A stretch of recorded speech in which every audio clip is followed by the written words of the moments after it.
Recorded July 22nd, 19... WVPR in Windsor, Vermont. And now, the Hall of Fantasy. Welcome to the Hall of Fantasy. Welcome to the series of radio dramas dedicated to the supernatural, the unusual, and the unknown. Come with me, my friends. We shall descend to the world of the unknown and forbidden, down to the depths where the veil of time is lifted, and the supernatural reigns as king. Come with me and listen to the tale of The Masks of Ashor. What's the matter, honey? What's wrong? Well, I must be going insane. Why? Well, I was asleep. Suddenly, I woke up. A voice seemed to be calling to me. I started downstairs, always listening to that strange, unearthly voice. When I got down here, I walked into the living room and stood by the fireplace looking at the masks of Ashor. And Bert, I saw a pair of eyes in each mask, looking down at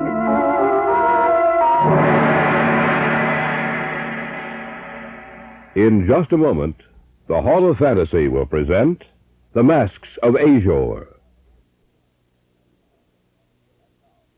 And now for our story, an original tale of fantasy by Richard Thorne entitled The Masks of Ashor.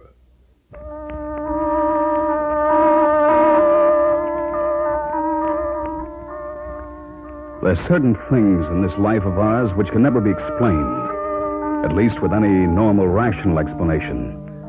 Often we try to shrug them off, to forget about them, so that the question will not rise in our minds to trouble our waking hours and to create nightmares in our sleep. But there are some things which can never be forgotten, and among them are the masks of Ashor.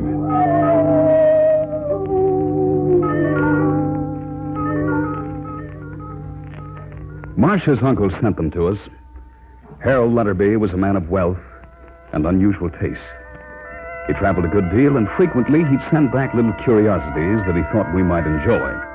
So we thought there was nothing unusual about the masks of Ashor. Oh, who can that be at this hour? I don't know, but don't you think you'd better see who it is? I suppose so. Yes? Package for Marcia Stanton. Well, I'm Marcia Stanton. Will you sign here, please? Yes, of course. Thank you, ma'am. Good night. Good night. Did you order anything, Bert? No. Did you? No, not that I can remember. Oh, wait a minute, Bert. It's from Uncle Harold. Harold to go broke sending us all these things. Well, open it, honey. See what's in it. Did you notice the postmark? Mm-hmm, next down door. Oh, I'll save those stamps for Greg. He'll want them. Uncle Harold's certainly been useful to Greg in his stamp collection, hasn't he? Well, there, that's done. Now I'll take the top off the box. What are two masks in the box? Gold masks. And a letter. Uh-huh. Here, I'll open it. Read it aloud, Marcia. All right. See. Oh, my dear Marcia and Bert, here is a little present I picked up in Istanbul. I hope that you like them as much as you seem to have enjoyed the other curiosities I have sent you. I picked them up at a little shop from a dealer who was quite anxious to get rid of them. He called them the Masks of Ashor. They're almost pure gold, and yet I bought them quite cheaply. There's some kind of a story connected with them. I don't know what it is. If I learn anything more, I'll be sure to write you. We'll return to the stage shortly. of Uncle Harold. They're beautiful and yet grotesque at the same time. Well, they look human, and yet... Well, it was pretty nice of Harold to send them to us. Where shall we hang them? I don't know. That's your domain, not mine. Oh, how about... Oh, over the fireplace? One on each side of the mirror? That sounds pretty good. Oh, we can hang them right now. Anything to make a man work. Bert. Yes, dear. Oh, it's nothing. Well, what were you going to say? Well, I don't know. For a minute, I had the strangest sensation about those masks. As if they could actually see me.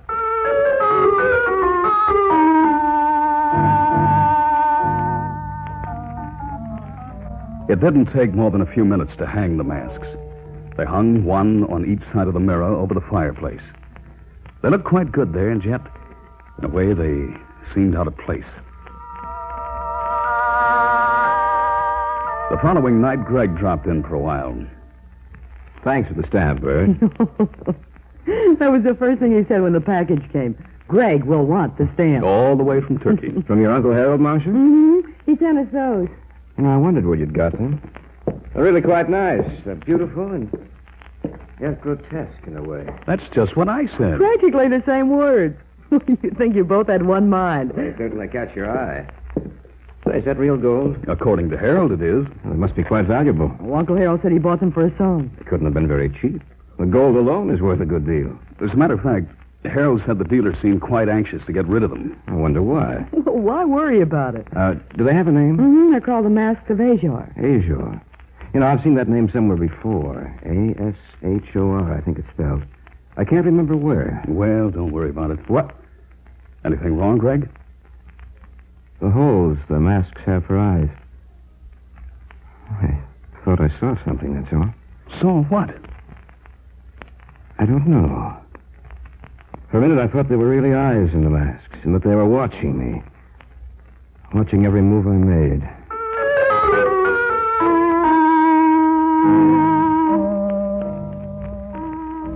Yet it happened again. I looked closely at the masks, yet I could see nothing unusual about them. They hung there on the wall, lifeless, with that strange, mocking expression on their gold faces and yawning empty holes for eyes. For a minute, I had the desire to destroy them.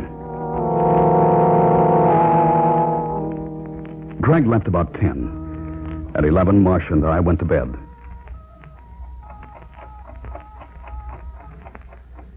I fell asleep almost at once. I don't know what woke me, but of a sudden I was awake. I looked over at Marcia's bed, only to find it unoccupied. There was no sound in the room. Nothing save for the tiny heartbeat of the clock. For some reason, I had a desire to go downstairs. Something seemed to be directing my actions. I was fully awake, yet I seemed to be in some kind of trance. I'd started down the stairs. Marcia, is anything wrong?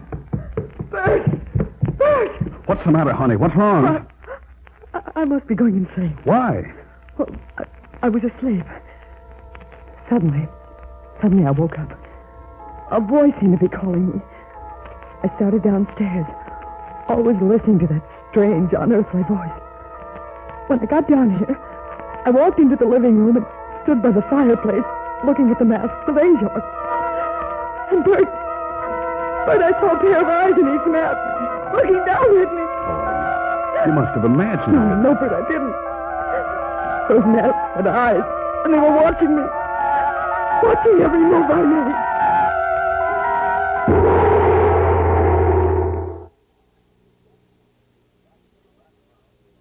Back now to our story. An original tale of fantasy by Richard Thorne entitled The Masks of Ashor.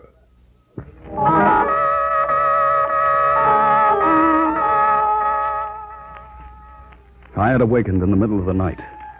Something had compelled me to go downstairs. And I found Marcia down there. She was almost hysterical. Those masks had eyes. And they were watching me. Watching every move I made. Wait a minute, Marcia. Take a look at them again, with the lights on. No, I can't. Of course you can. Take your hands away from your face. There. Now take a look at them. They're just as they should be. Of course they are. You imagined you saw eyes, Marcia. Perhaps it was a trick of the moonlight. I guess you're right, Bert. Oh, of course I am. Now let's go back upstairs to bed.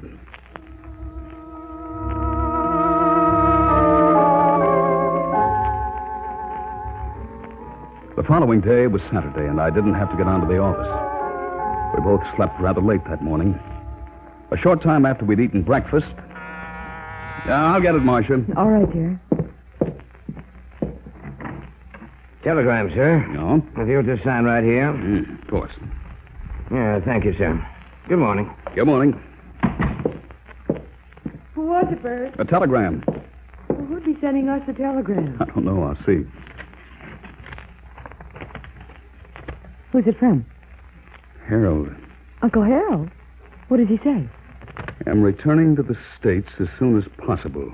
Taking plane this evening. Be very careful of masks of Ashor. Do not let anyone have them. Am in danger of my life. Harold. In danger of his life? What does he mean? I don't know. But it has something to do with the masks of Ashor.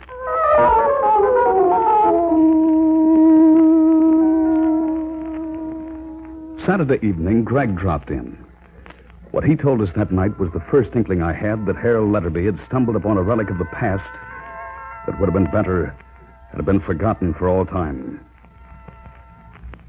By the way, I did a little research on those masks of yours. Oh? Did you find out anything interesting? Yes, quite a good deal. Well, give us a rundown. I don't know if you'd like to hear it. Why not? It's not very pleasant. Well, tell us anyway. All right. You see, I knew I'd heard the name Asia somewhere. Finally came back to me. In college, I took a course in mythology. That's where I'd heard the name. Ashor was the messenger of the underworld. It was he who went forth and summoned the victims to death in the final accounting. He wore a mask when he appeared on Earth, which he removed when he saw his victim. The mask was also worn to protect others, for whom the time was not ready to gaze upon his countenance. For the sight of his face meant death. You were right when you said it wasn't pleasant. He was accompanied always by a dog, a large dog of indeterminate breed who went before him. Ashor's presence was always known by the howling of the dog. Well, of course, that's just a myth. Ashor never really existed. I have to take it for what it's worth. Oh, yes, and one other thing. Yes. It said that the masks were once stolen from him, and he's been searching for them ever since. That he wears a different mask while searching for the gold ones. Oh, you've given me the shivers. Well, that's the story, Marcia. Well, it sounds like nonsense.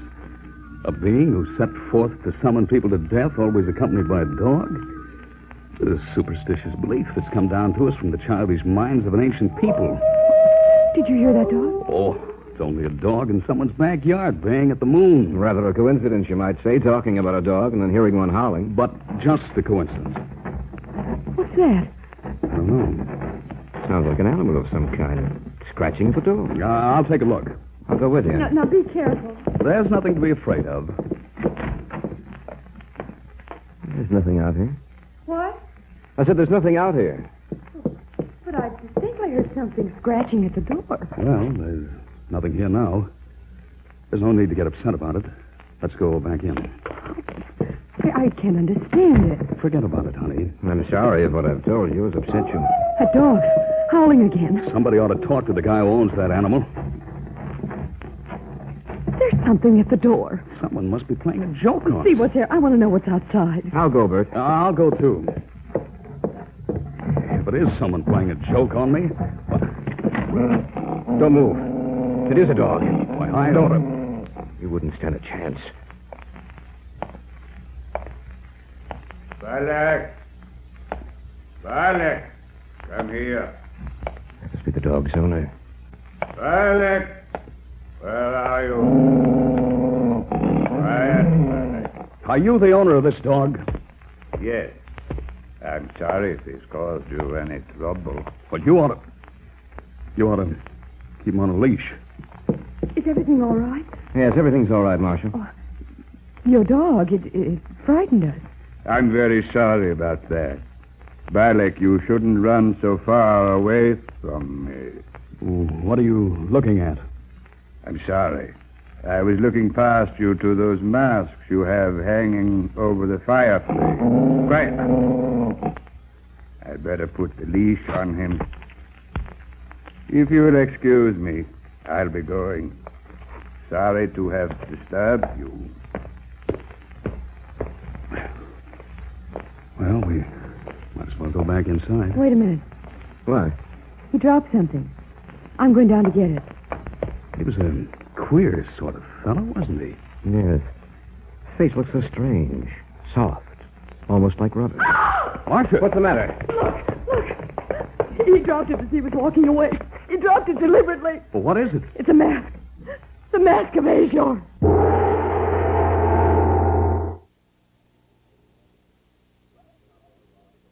Back now to our story.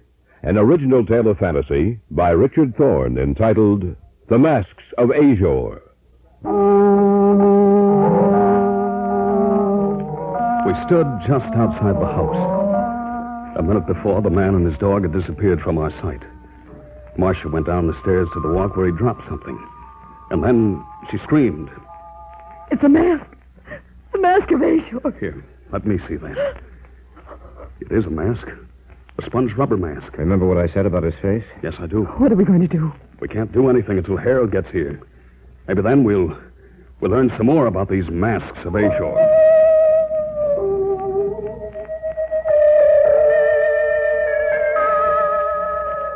I'm sure that Marcia didn't sleep that night.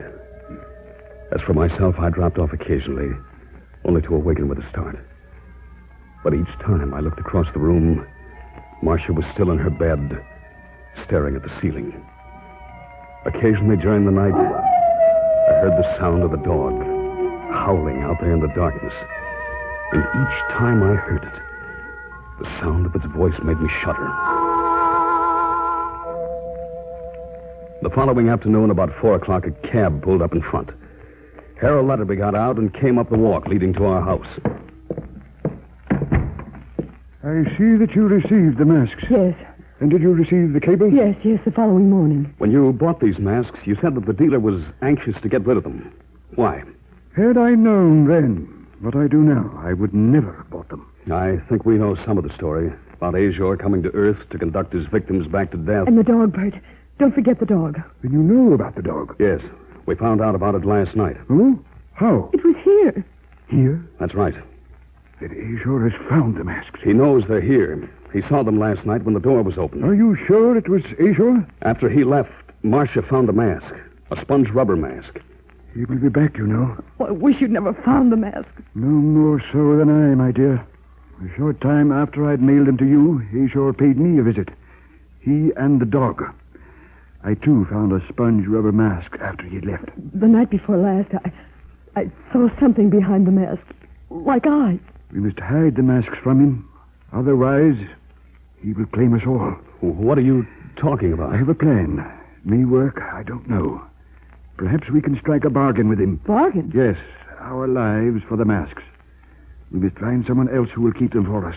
Greg will do that. Greg? A friend of ours, Greg Hunter. We must tell him it will be dangerous. I will. Good.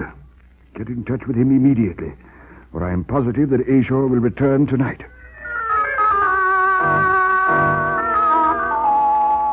I called Greg and told him of our plan. Harold decided that he'd go back to Greg's apartment with the masks, and if Ashor agreed to the bargain, we would send him there and Harold would return them to him. Greg would stay with us to await the appearance of Ashor. By 6 o'clock that evening, Harold had gone to Greg's apartment with the masks, and Greg had come to our house to await our expected visitor. At 7:30, the shades of night had diffused themselves across the sky.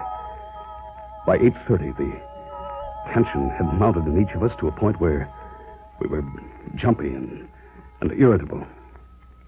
What time is it? A little past 8:30. Do you think he'll come? Uncle Harold said he would. Just waiting. It makes me nervous. So am I. Listen. Yeah, I heard it, too. Well, the waiting is over now. Oh, Bert. Bert, I'm frightened. Everything will be all right, Marcia. I don't know. I feel that something's going to go wrong. He's here. Well, let's go let him in. All right. Are you ready? Yes, I guess so. Here goes. Ashor's not here. No, but he will be. Here he comes. I'm sorry, gentlemen. It seems that my dog has been scratching at your door again. We've been expecting you. Oh? Really? Yes, won't you come in? If you don't mind, come, Balak. You have a very pleasant little home. Oh, thank you. Do you mind if I set my package down here? Go right ahead. I see the masks are gone. Yes. We put them away. They were very interesting, you know. Weren't they, Balak? Balak is a good dog, yet he frightens people sometimes. You came here for the masks, didn't you? The masks? The masks of Ashor. Oh. You don't have them, though, do you? Not right here. You have them somewhere else? Yes. We'll make a bargain with you. We'll return the masks if you leave us alone. Then you know the legend of Ashor. Yes. I brought you something. It's in this package. In time, Barry. In time. What about the bargain? The bargain? Oh, yes, the bargain. I'm afraid I can't agree to it. Why? You see, I already have the masks of Ashor. Look for yourselves. But Uncle Harold is no longer alive. Why, you dirty... I'll tear that mask off your face and... Quiet, Balak. Quiet. I have no mask on, Mr. Stanton. But you are gazing upon the face of Ashor, and those who see him no longer remain alive. Now, Balak. Now. Look out!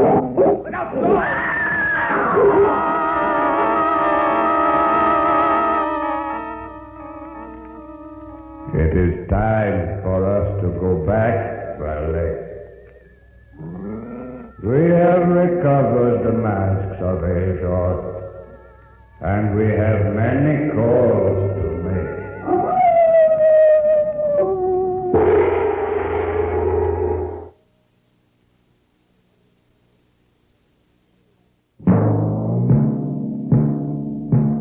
So runs tonight's tale of the unusual, the terrifying, the unknown. Join us again when next we journey down the corridors of the Hall of Fantasy to hear another strange tale of the supernatural. All characters and events portrayed in these programs are fictional, and any similarity to actual events or persons, living or dead, is purely coincidental.